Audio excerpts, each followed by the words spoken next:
Welcome back. So our next guest is suing Uber after a shocking attack, which was all caught on camera. Take a look at this. An illegal immigrant driver was seen sucker punching him in the face and knocking him out.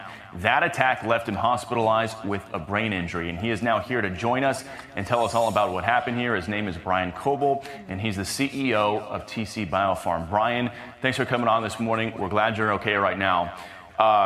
Before we get into talking about the suspect here, just fill us in on what led up to this. There's no audio in that video, but we see the guy just get out of the car, you're holding your dog, and then he just clocks you in the face. What happened? You know, it was a very innocuous interaction. We had gone to get in the car, as is typical. I leaned in with the service animal to ensure that he was okay with the pet being with me. He said no pets. I said, she's a service animal. We clarified that. He objected 2 more times, at which point, which happens regularly, I told him, look, cancel the ride and we'll move on, right? I'm not here to impose that issue if he's uncomfortable. We walked around the back of the car. Next thing I know, he's out of the car in my face. I put my hand out saying, get your car, and that's it. Next thing I know, I'm on my back in the hospital. And here's the profile on this guy, if we can pull this up. He's an illegal immigrant from Russia, 42 years old. He illegally crossed into the sanctuary state of California back in 2022, then as usual was caught and released into the U.S. by the Biden administration. After he attacked you, he was arrested for second-degree assault and battery, then was released on a $10,000 bond, but he is now in ICE custody and ICE is seeking to deport him. You found all that out after the fact. What was your reaction? You know, I was shocked.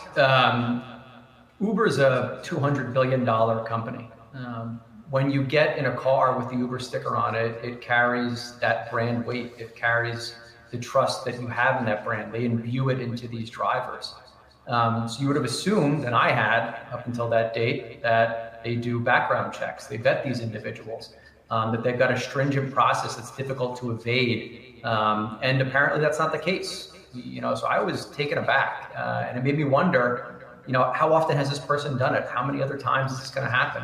And how do you change that narrative and fix this so that it doesn't happen to somebody else? And then I understand after this happened, Uber suspended your account while the driver was allowed to keep driving, even though you provided hospital records showing what happened. Fill us in. What did Uber do? How did they handle this? Yeah, in fact, he picks up an Uber ride about 2 minutes later after leaving me for death, respectively.